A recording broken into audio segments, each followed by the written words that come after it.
성경 말씀을 봉독합니다. 예레미야서 12장 1절에서 3절까지입니다.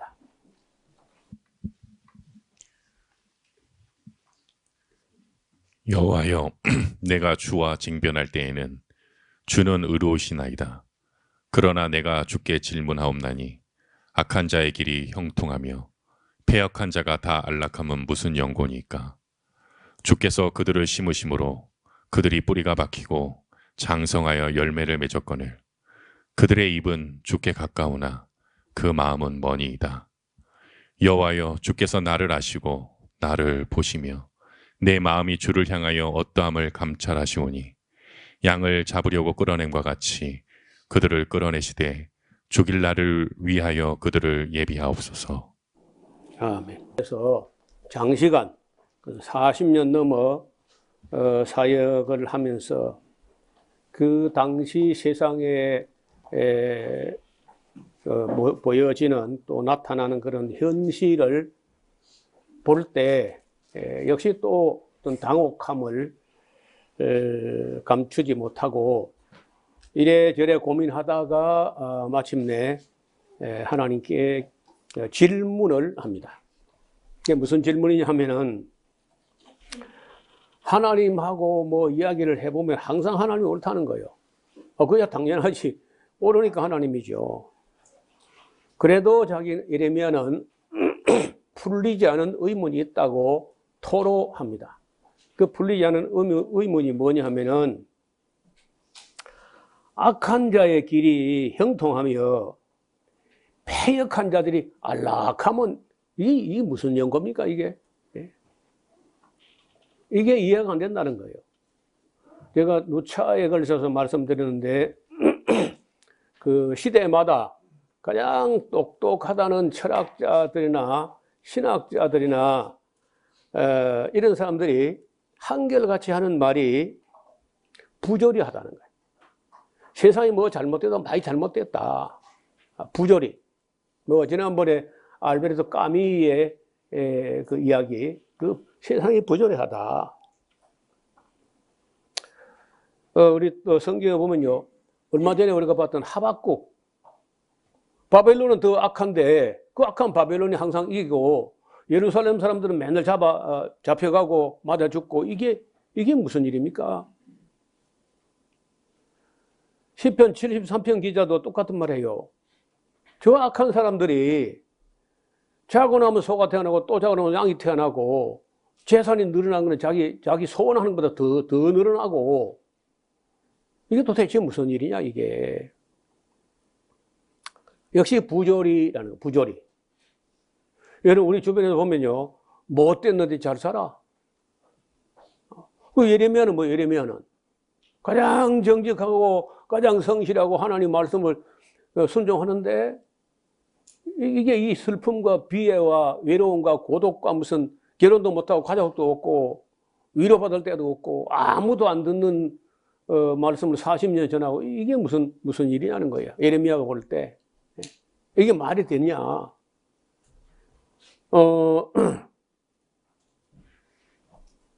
욥기도 그런 거 아닙니까? 왜 의로운 사람에게 고난이 있고 악한 자가 왜 형통하냐. 그런 얘기거든요. 또 오늘날 교회에 나오지 않는 사람들, 뭐 하나님을 안 믿겠다고 하는 사람들, 이런 사람들도 비슷해요. 그 내용을 들어보면 비슷한 겁니다. 뭐 예수 믿는다고 뭐 잘된 거 뭐냐. 이러면 할 말이 없어 별로. 그 독일에 나온 한 IQ가 한 200이 넘는 그 라이프니츠라고 하는 유명한 철학자가 있어요. 수학자요, 철학자요. 이런 분은 신정론이라는 유명한 이론을 내세웠는데, 신은 정당하고 옳아야 한다는 거예요. 신정론. 그게 무슨 얘기냐? 만약에 하나님이 능력이 있다면은, 전능하다면은 왜 세상에 악을 제거하지 못하는가? 그리고 악을 제거하지 못하다면은 하나님이 선한 게 아니라는 거예요. 악을 제거할 능력이 없던가 그러면 전능한 게 아니라는 거예요. 그래서 하나님이 계시다면은 왜 악이 제거되지 않고 하나님이 능력이 있다면 왜 제거하지 못하는가? 능력이 없는 것인가? 선하지 않은 것인가? 이런 문제를 제기해가지고 그 워낙 머리가 좋은 사람이 그런 말을 하니까 수많은 독일 사람들이 맞네, 그렇네 그러면서 하나님을 등지게 된다는 거예요.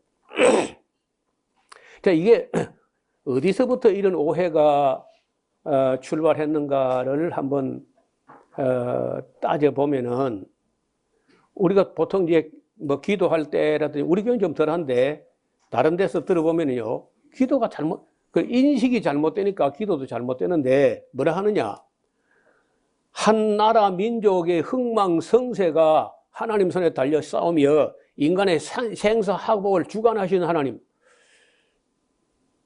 이렇게 하거든요. 많은 보통 이제 일반 우리 교회는 뭐 세례 교회는 다 돌아가면서 기도하지만 대부분 일반 교회는 장로가 기도해요. 그래서 장로들 기도 보면 뭐 민족의 나라와 민족의 성세와 인간의 생사화복을 홀로 주관하신 하나님 이렇게 이제 기도한다고 그렇게 믿는다는 거 아니에요. 이봐요. 만약에 하나님이 이 세상 역사와 한 나라의 흥망성쇠를 하나님이 홀로 주관하신다면 말은 그럴듯해 보이는데 만약 그렇다면요 히틀러도 그럼 하나님이 이렇게 했게? 요즘 저기 러시아의 푸틴, 내가 볼 때 푸틴이가 푸틀러야, 푸틀러. 푸틴하고 히틀러를 함께 못하면 저렇게 될 거라. 여러분, 그 우크라이나 그 농사밖에 없는, 아무것도 없는 그런 나라를 침공해서 그 많은 사람이, 억울한 사람이 죽는 거예요. 만약에 하나님이 홀로 주관하시는데 역사에 이런 일이 벌어졌다. 그럼 책임이 누구한테 있는 거예요? 왜 이렇게 조용해요?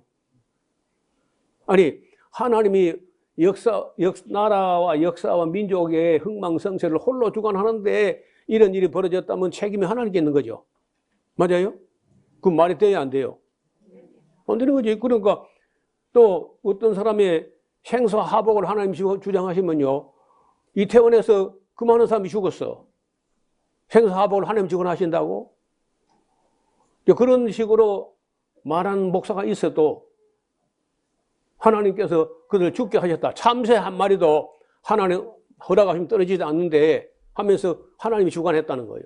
세월호가 뒤집어졌을 때 그 하나님 뜻이라고 명성교회 목사가 그런 말을 했어. 그래가지고 요걸 또 대배기를 먹었죠. 그런 성경을 제대로 안 보니까 이제 그런 세상적인 사고방식을 가지고 그런 생각을 하는데 전혀 그렇지 않습니다. 그럼 김일성이도 하나님 주관해가지고 저렇게 악한 짓을 하나? 김정은이도? 중국이 지금 쫄딱 망해간다는데 그러면 그 하나님 주관해가지고 뭐 하나? 그 시진핑가 잘못한 거야. 하나님이 잘못이 아니고. 만약에 하나님이 주관해가지고 그러면 온 세상 비극이 일어났다면 하나님이 심판받아야 돼. 하나님이 심판하실 게 아니라. 그러면 이게 사람들이 주관하기 때문에 하나님이 심판하는 거예요. 한 나라의 흥망성쇠가 사람이 잘못하고 있어. 지도자가. 또 국민이 어리석거나. 얼마 전에 우리 한국의 학자 중에 일본서 한 10년 유학을 하고 일본을 면밀히 관찰하고 한 분이 책을 썼는데 한일 역전이라는 책이야. 한국하고 일본이 역전되었다. 그런데 우리는 그동안에 생각하기를 일본은 항상 우리보다 선진국이고 더 정직하고 더 친절하고 뭐 이렇게 다 인식을 했어요. 근데 일본 사람은 그 자국민에 대한 인식이 일본은 언제나 옳고 우월하다. 이게 일본인들의 기본 생각이다. 일본은 언제나 옳고 일본은 언제나 우월하다. 따라서 그 위안부 같은 짓을 일본 사람이 했을 리가 없다는 거예요. 진짜 그렇게 믿는 거라. 일본 사람들이.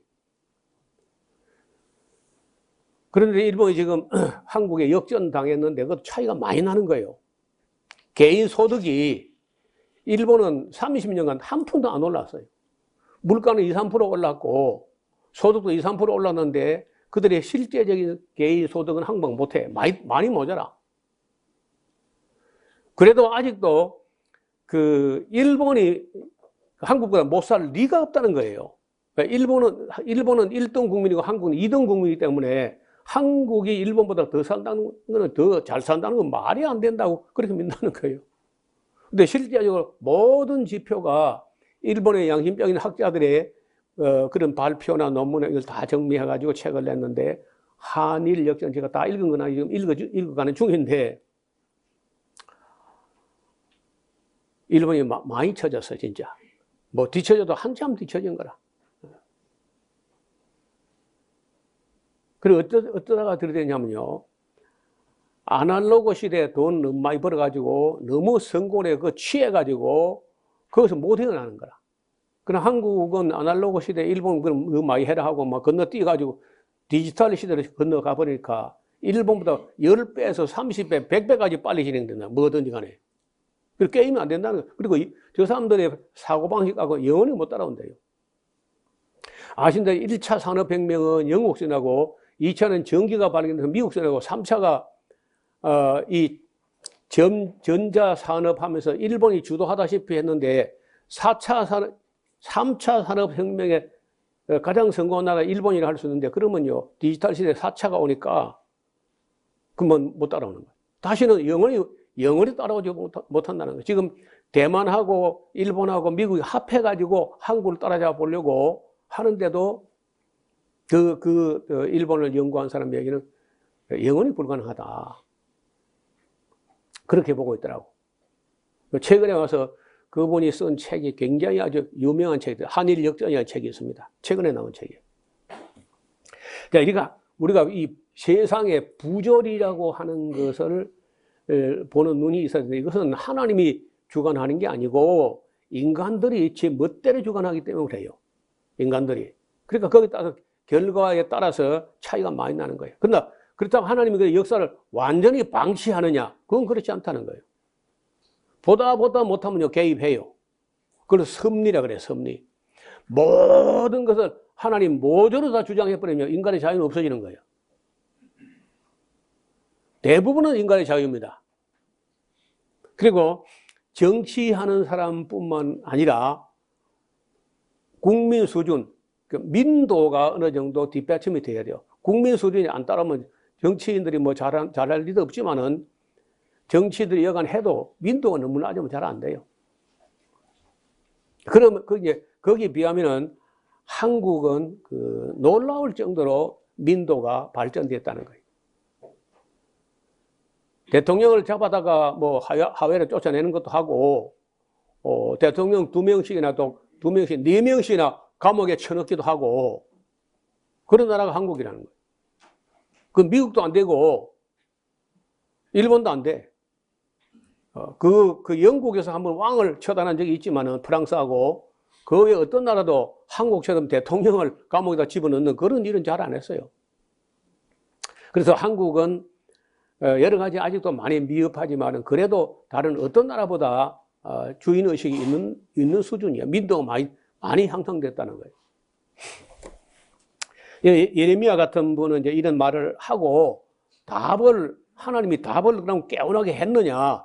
악한 자가 형통하고 패약한 자가 안락한 게 무슨 연고인가 이렇게 물었는데 거기에 대한 하나님의 대답이 별로 시원치가 않아요. 예레미야를 이거 어떻게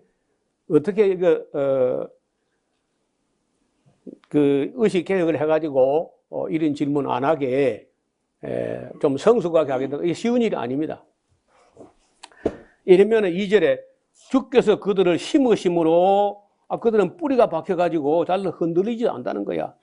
장성하여 열매를 맺어가지고 계속 잘 되고 부자 되고 뭐 안락하고 형통하고 하는데 입술은 주께 가까우나 그러니까 이게 하나님을 안 믿는 것도 아니야. 믿는다고 하면서도 입술은 이번 집에 죽게 가까우나 마음은 멀다는 거야. 그러니까 당시에 뭐 왕이나 제사장이나 관리자나 이런 사람들이 다 잘 되는데 예레미야 자기만 지금 불행하거든 사실. 3절에 여호와여 주께서 나를 아시고 나를 보시며 내 마음이 주를 향하여 어떠함을 감찰하시지 않습니까? 양을 잡으려고 끌어낸 것 같이 그들을 그 악하면서 형통한 그들을 끌어내시되 죽일 날을 위하여 그들을 예비하옵소서. 이제 그렇게 탄원을 합니다.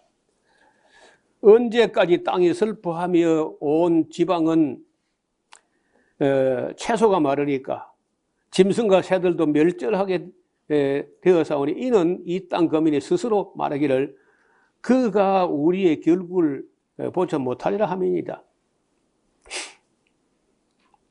그 하나님이 대답하면 이래요. 5절부터 야 네가 이 사람아 보행자하고 함께 달려도 피곤하다면은 어찌 능히 말과 경주하겠느냐.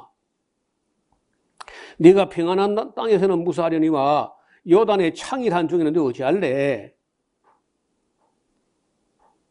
이게 무슨 말이냐면요, 지금 시드기야 왕이나 이런 사람들하고 이런 사람 상대로 해도 힘든다고 하면은 사람하고 보행자하고 달려도 피곤하다면은 능히 말과 경주하는 그 말하고 비유된 거예요. 바벨론 군대가 온다든지 할 때를 말하는 거예요. 또 네가 평안한 때야 뭐 무사하려니와 요단의 창이라는 중에 너 어찌할래. 따라서 네 형제와 아비의 집이라도 너를 속이며 네 뒤에서 크게 외치나니 그들이 네게 좋은 말을 할지라도 너는 믿지 마라. 말을 좋게 하면 좋겠지만은 다 속인다는 거예요. 거짓말 한다는 거예요. 내가 내 집을, 하나님께서 말씀하시는, 내가 내 집을 버리며 내 산업을 내어 던져 내 마음에 사랑한 것을 그 대적에서 붙였다. 그러니까 하나님의 집은 뭐 솔로몬 성전이겠죠. 내 산업이 삼림 중에 사자같이 되어서 나를 향하여 그 소리를 바라는 거로 내가 그를 미워하였음이로다. 내 산업이 내게 대하여는 문이 있는 매가 아니냐. 매들이 그를 에워 싸지 아니하겠느냐. 너희는 가서 들짐승들을 모아다가 그것을 삼키게 하라. 많은 목자가 내 포도원을 해파하며 내 분깃을 유린하여 나의 낙토를 황무지를 만들었도다. 그들이 이를 황무케 하였으므로 황무지가 나를 향하여 슬퍼하는도다. 온 땅이 황무하면 이를 개의하는 자가 없음이로다. 회멸하는 자들이 광야 모든 자산 위에 이르렀고 여호와의 칼이 땅 이 끝에서 저 끝까지 삼키나니 무릇 혈육인 자가 다 평안치 못하도다. 무리가 밀을 심어도 가시를 거두며 수고하여도 소득이 없어. 그 소산으로 인하여 스스로 수치를 당하리니 이는 여호와의 분노를 인함이니라. 이런 때는 이제 역사에 개입을 하시지만은 하나님 하는 일을 우리가 잘 모르는 게 하박국 봤잖아요. 악한 바벨론이 예루살렘에 에워쌌는데 이게 말이 됩니까? 하는데, 그래. 너는 지금 악한 자들에 의해서 의인이 죽는다고 고함을 지르는데 그 예루살렘에 의인이 없다는 거죠. 우리 분양바 봤잖아요. 그리고 바벨론이 늘 열국을 살려고 다닌다고 늘 하는 게 아니야. 잠깐만. 하나님이 정한 때까지만 그렇게 할 수 있어. 그리고 일단은 그 바벨론 가지고 너희 예루살렘부터 작살낸 후에 그 즉시로 내가 바벨론도 끝장낸다. 이게 이제 응답이었다고. 그러니까 하나님이 띄엄띄엄 이게 간혹 역사의 어떤 중요한 고비에 역사에 개입하지만은 개인의 생사화복이나 민족의 흥망성쇠를 하나님 홀로 주관하나 그 말은 틀린 말입니다. 전혀 그렇지 않아요.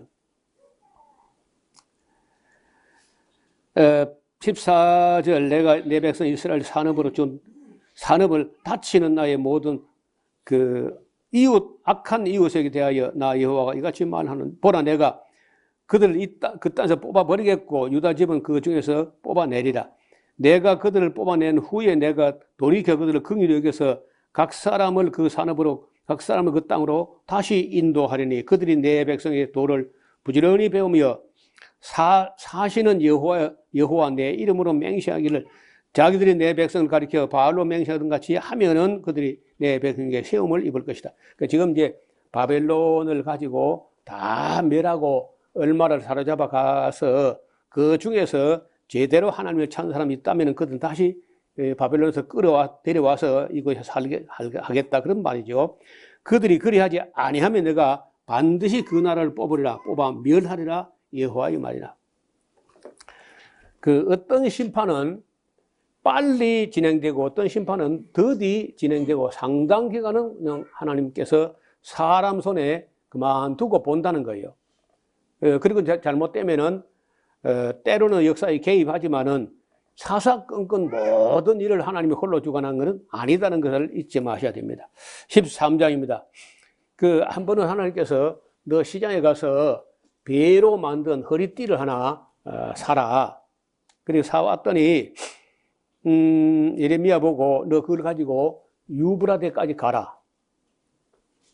실제 갔는지 이게 꿈인지 이건 잘 알 수가 없어요.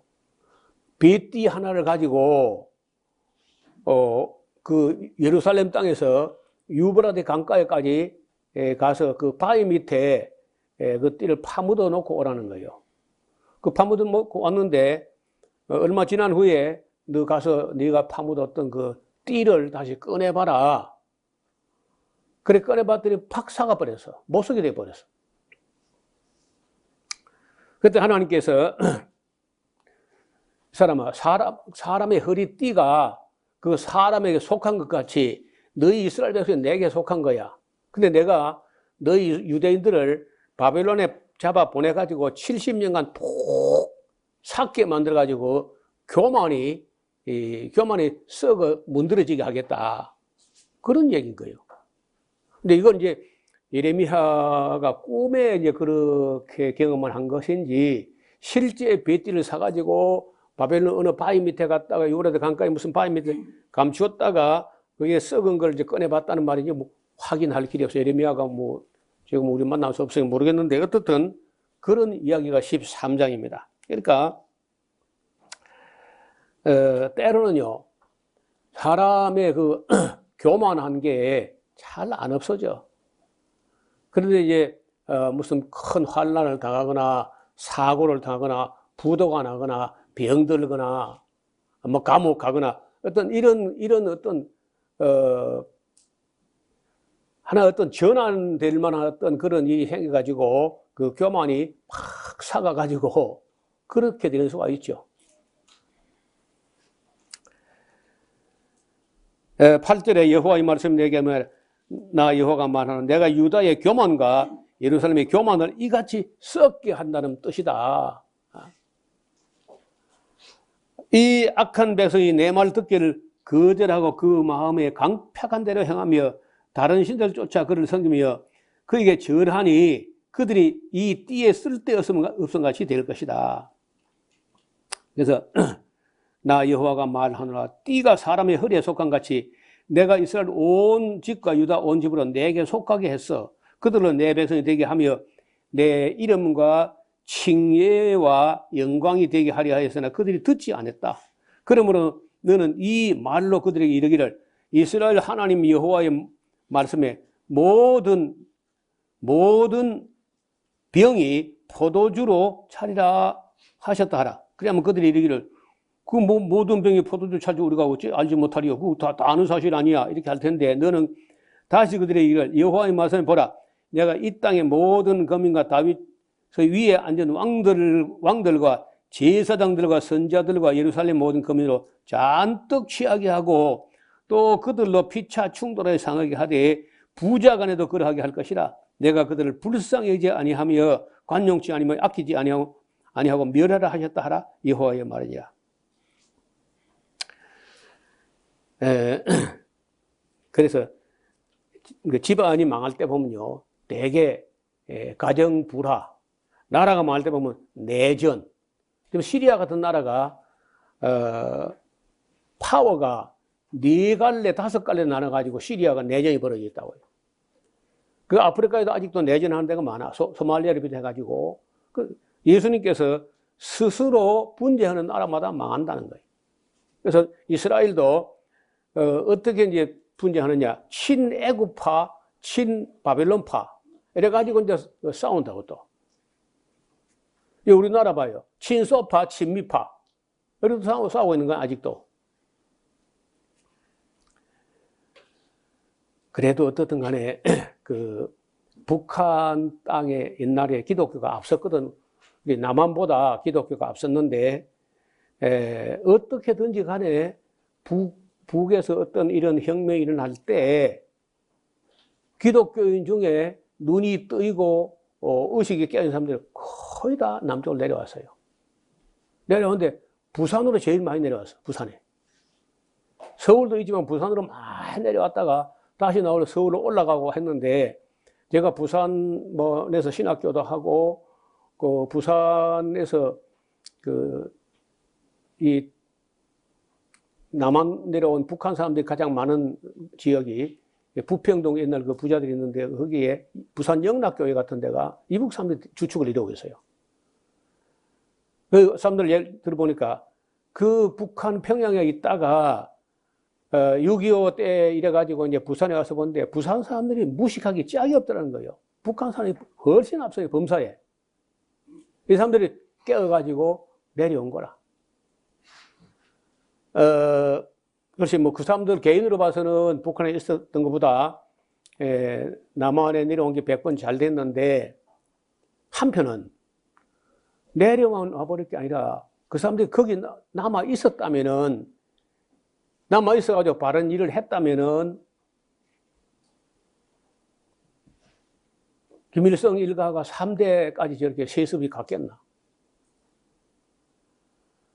뭐 그건 이제 만약은 역사에 만약은 없는 거지만 어떻든 지금도 눈 바로 뜬 사람은요 거기에 배겨내지 못하니까 탈북을 하는 거예요. 탈북을. 그 탈북만 하면 어떻게 그 나라는 그럼 뭐 계속 딸이 뭐 지금 그 10살인가 11살인가 됐는데 그걸 후계자로 삼을 것 아닌가 그런 시각을 보는 것 같아. 그런 창세 이후로 없는 일입니다. 뭐 그런 나라가 세상에.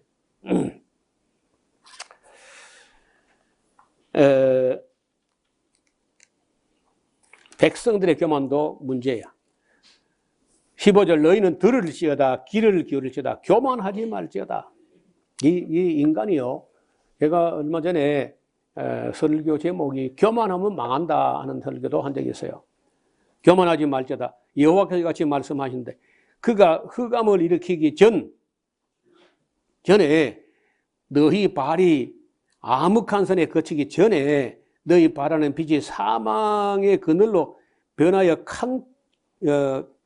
침침한 암흑이 되게 하시기 전에 너희 하나님께 영광을 돌리라. 너희가 이를 듣지 아니하면 나의 심령이 너의 교만을 인하여 은근히 곡할 것이며 여호와의 양무리가 사로잡힘을 인하여 눈물을 흘려 통곡하리라. 여러분요, 대개 우리는 하나님을 알 때 좋으신 하나님, 뭐 자비로우시고 은혜로우시고 노하기도 더디하시고 은혜가 많으시고 이렇게만 알았지 통곡하는 하나님, 칼을 갈고 계시는 하나님, 지옥에 불을 떼고 있는 하나님, 그건 잘 모르는 거죠. 그리고 구약에 이런 예레미야서나 에스겔서 같은 걸 예언서를 읽어봤다면은 하나님이 얼마나 울고 계시고 통곡하시고 그 예레미야가 애가를 지었을 때 예레미야가 애가를 부를 때요 하나님도 통곡했을 거라. 하나님도. 그런 건 우리가 기독교가 거의 잘 인식을 못한다는 거예요. 또 왕들, 너는 왕과 왕후에게 구하기를 스스로 낮추어 앉으라. 관, 곧 영광의 면류관이 내려졌다 하라. 남방의 성읍들이 봉쇄하고 열자가 없고 유다가 다 잡혀가되 온전히 잡혀가도다. 뭐 전에 한번 제가 우루과이 대통령 호세 무이카 얘기를 했는데 대통령인데 헛줄근한 작업복 입고 대통령국은 노숙자들이 내주고 자기는 자기 농장에서 출퇴근하는 그리고 37년인가 되는 그런 비트라고 하는 서민 자동차, 그리고 37년인가 되는 차를 그냥 타고 다니는, 그게 수치가 아니잖아요. 그게 뭐 할 수 없어 하는 것도 안 하는 게 아니라 얼마든지 대통령쯤 그걸 할 수 있지만 그 누리지 않고 그냥 평상복을 입고 출퇴근하고 그렇게 해가지고 세계의 존경을 받은 거 아니에요. 뭐 거들먹거리고 교만 떨고 해가지고 뭐 존경받는 게 아니라, 너는 눈을 들어 북방에서 오는 자들을 보라. 네가 받았던 때 네 아름다운 양태는 겸 어디 있냐? 너의 친구 삼았던 자를 그가 네 위에 수령으로 세울 때 네가 무슨 말 하겠느냐? 너의 고통에 사로잡힘이 구루한 여인 같지 않겠느냐? 네가 심중에 이르기를 어찌하여 이런 일이 내게 임하였는고 하겠으나 네 죄악이 커서 그래. 네 치마가 들치고 발꿈치가 상함이니라. 구스인이 그 피부 색깔을 스스로 변하게 할 수 있느냐? 표범이 그 얼룩한 그 반점을 변하게 할 수 있겠느냐? 할 수 있을진데 악에 익숙한 내 백성 너희도 선을 행할 수 있겠지. 이디오피아 사람들이 그 검은 피부를 스스로 변하게 할 수 있다든지 표범이 그 얼룩한 반점을 스스로 변할 수 있다면은 악에 익숙한 너희도 선을 행할 수 있을 거야.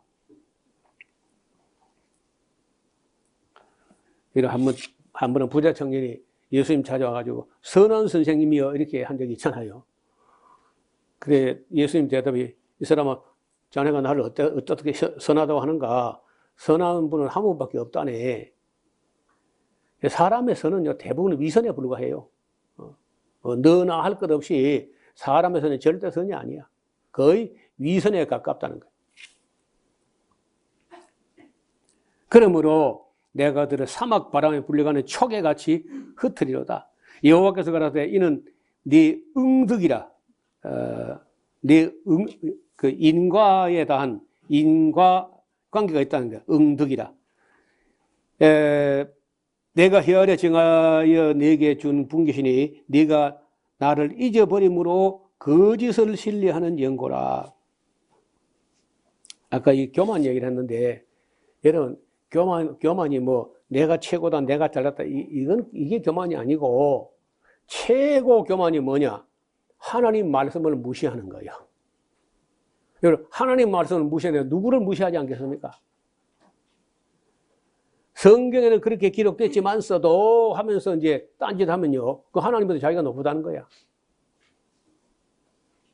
그래서 겸손이란 게 나는 아무것도 못해요, 그게 겸손이 아니고 하나님 말씀을 최대한 따라하려고 노력하는, 그래도 뭐 우리가 완전치 못하지만은 최선을 다하는 그런 게 겸손이라는 거예요.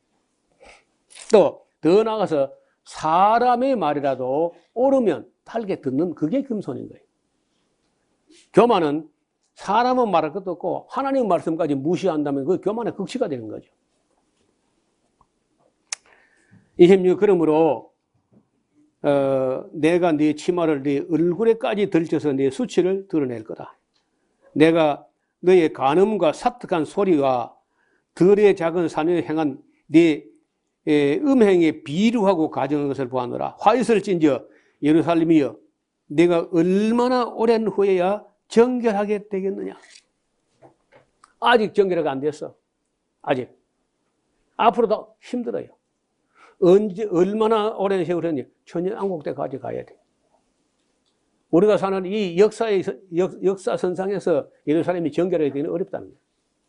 그러니까 하나님의 이름을 두시려고 하나님의 성전을 지었던 그 땅이 전혀 정결하게 되지 않고, 지금도 이슬람 교회 그걸 뺏겼잖아요. 그 예배당 털을요.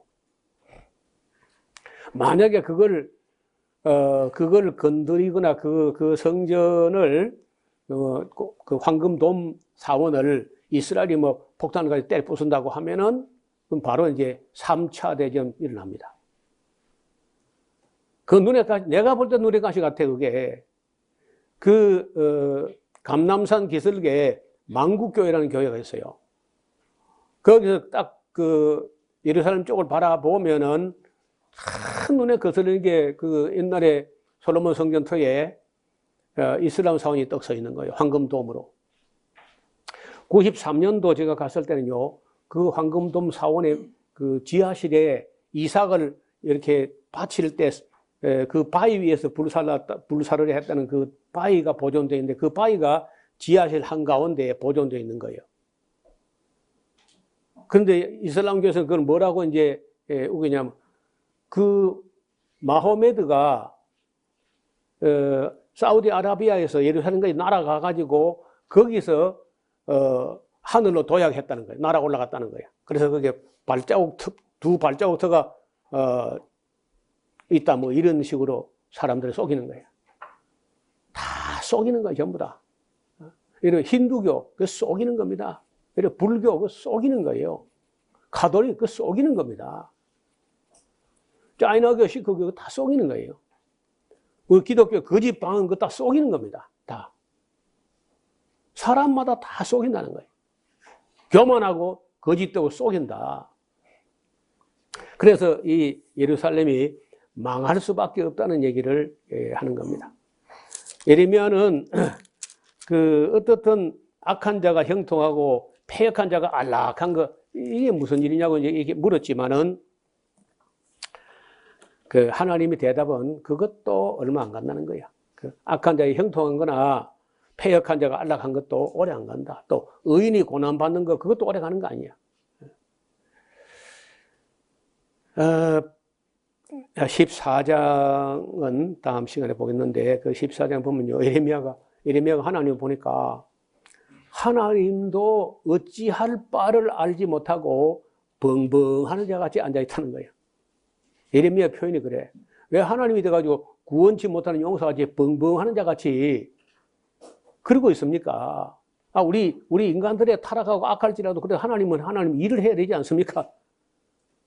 예레미야 보니까 하나님도 이러지도 못하고 저러지도 못하고 다 죽여버리자니 하나님 참 스스로 자존심 상하고 조그만 나라 그걸 갖다 이끌지 못해가지고 다 죽여버렸단다 이렇게 될 거 아니에요.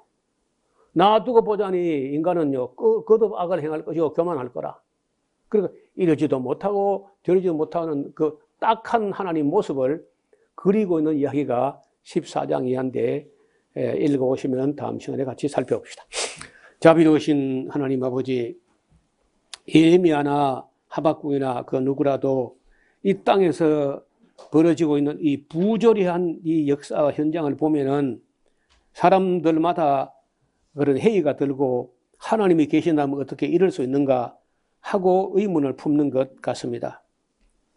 우리 아버지 하나님, 우리가 예레미야서를 잘 공부하고 또 에스겔까지 잘 살펴서 다시는 우리 눈앞에 전개되는 그런 부조리 때문에 시험과 미혹에 빠지지 않도록 은혜를 베풀어 주옵소서. 하나님이 하시는 일이 어디까지인지 인간의 책임이 어디까지 있는지를 살펴 헤아릴 수 있는 하나님의 사람들 되게 하옵소서. 예수님 이름으로 기도드리옵나이다. 아멘.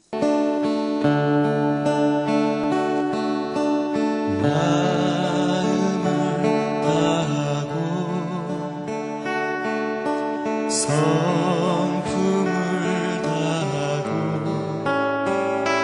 힘을 다하여서 여호와를 사랑하라.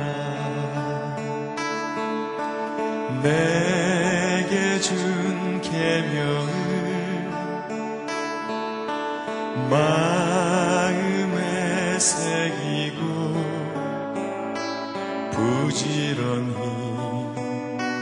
부지런히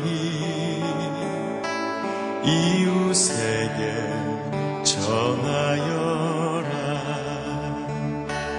그러면 내가 짓지 않은 큰 집을 주리라. 내가 심지 않은 과실을 먹게 하리라.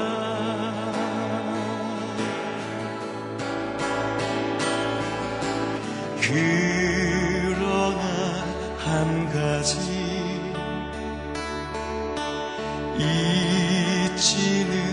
말아라. 죄인 된 우리를 구원하신 여호와